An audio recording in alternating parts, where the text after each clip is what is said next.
Sup? So, Yo, yo. yo, yo. Like the pink coat, bro. Thank you very much. Pants to match. First of all, how do you feel about your performance? You know, you're always going to be a critique of yourself and be a little bit like, you're sloppy a couple here and there, but I felt like I stayed composed when I got hit, when I hit the guy, and I showed a lot of different aspects of my game. So it's just the beginning of the era of Matrix, and it's just showing a lot of my abilities, and I just can't wait to get the ball rolling, you know what I mean? You landed some big shots on him, including a head kick early on. Were you surprised at any point that, like, man, this guy's still here? Yeah, man. I hit with the Kai, K-A-I, and that part's more of, the foot. If I land with the Do, it's more shin. Because I got a couple of head kick knockouts and confident with that, and he also was really confident in his right hand. I hit him in that. I think it was the first with that right head kick, and I was like, damn, that guy took that shot. I thought it would have put him out. And when he took that, I was like, okay. It made me feel good inside because I was like, I'm in for a fight. This is a top 15 dude in the UFC at the big show of my dreams. Like, this is just, like, shit just got real. So, like, then he hit me with a couple of his big right hands, and he was, doing this. And he hit me with a couple, and we were going back and forth. I was like, hell yeah, man. So it's good to get that type of fight because usually I'm very technical, or I'll try to take a guy out on the ground or standing. So it was good to get one of those fights in there. And I see the schmo down there. See him. What's up? What's up? You talk about he landed some shots on you. He worked your body pretty good. I mean, I don't know how much that affected you, but did you feel that was his strategy, going for the body, trying to slow you down? Yeah, you know what? I've been working for this fight. I know he had a big right hand, and I really love body shots. I like to go body shot, leg kick, body shot, head kick, body upper.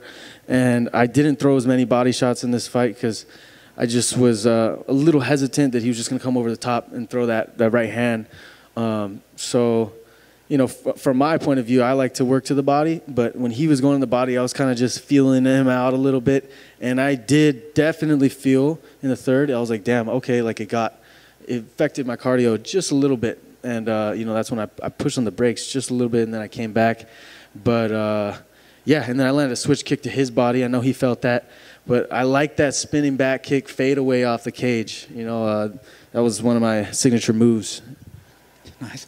And it looked like when things were equal on the striking, you had the explosive takedown ability to get him to the canvas. Did you know you would have that in your back pocket if you needed it, or was that something that you just found it in the fight? I already know I've had that, but that's just another thing added to my game, So, like, there's a lot of areas that I haven't even shown to the audience yet. But it's always good to just have things to score points. And if you could just score a quick takedown without telegraphing so much to get knocked out, it's something great to have in your back pocket, especially in these cage fights when rounds are close or the judges may have close fights, especially Song Yadong. He's had some controversial decisions in the past, and I wanted to make sure that I glued those takedowns and landed those as well. Nice work, man. And well, last one from me. What's next for you? It's a great fight, great performance. What do you want to go to the matchmakers and ask for? Oh, I'm going to the top, man. I'm gonna go home and make some decisions, but I just can't wait to keep working my way up. And we're gonna see in time what's gonna happen. But I'm gonna make some moves. Kyler, right here. What's up, man? How you doing? Good. You're only 25 in a pretty stacked division. You obviously have your physical prime just even coming. Are you even thinking about that? Like how much better you can get moving forward? I like to think like that, as far as opportunity and window of opportunity. But I do also know on the opposite end, it's like, it doesn't really matter. There's people that start in this sport late. But I know that at this point in my career right now, there is no, putting on the brakes. There is no chilling out. There is no going back. And that's when, when I went on the Ultimate Fighter and I took a loss. I really split decision. I had to go back and learn, and that was like my what was that? My what do they call that? Like an internship. And I felt like that was an internship, but at the time I was like 21, 22, and now I got that experience, and now it's the time. And that made me have that hunger and fire inside, and that plus my mental composure and my abilities as a fighter and as a human being, I feel like it's all coming together, and now it's just just going forward, and like I just cannot wait. And this part right now, it's all forward. It's all forward energy. That's it. Well, going off of that, the 135-pound division, a lot of people said was the most competitive division last year. Are you just looking to stay active at least so you can continue to just keep rising? Yeah, I'm gonna stay active. Try to get 3 or 4 fights a year. That's my big goals, and just keep having fun. You know, I'm not gonna be like, oh, I have to do something, or no. I'm just gonna have fun, be me, go all the way, be Kai Matrix, and show everybody, and not just them. Whether the audience is just me, or, you know, if we got audience back and got, you know, 1,000 people, 5,000 people, or just like this, I'm still going to bring that energy. And no matter what I'm doing, whether it's in the octagon or outside of the octagon, I'm going to bring that energy every day. And finally, you had a couple teammates fighting on this card. Are you one that has to step away from watching your teammates fight, or do you like to focus on yourself just in case they don't come out on top, or are you solely focused on your whole team for every fight? Again, I'm always yes and no to everything. It goes both ways. But for this one too, you got to be about the team. You got to be about your people. It's all about communication. It's all about community. Without having people there with you to share the journey with, it's just lonely, you know, and it sucks trying to hold the world on your back and do fighting by yourself. It's like, no, you want to have people helping you out, you know, you guys, UFC, everybody being able to work together, and it really takes the weight off your shoulders. But then at the same time, when you got to focus on yourself and I got to focus on my fight, again, I'm not going in there and fighting, you know, for somebody else, and somebody else is not fighting for me. I'm the one stepping in there and doing the work. So at the end of the day, you got to take care of business.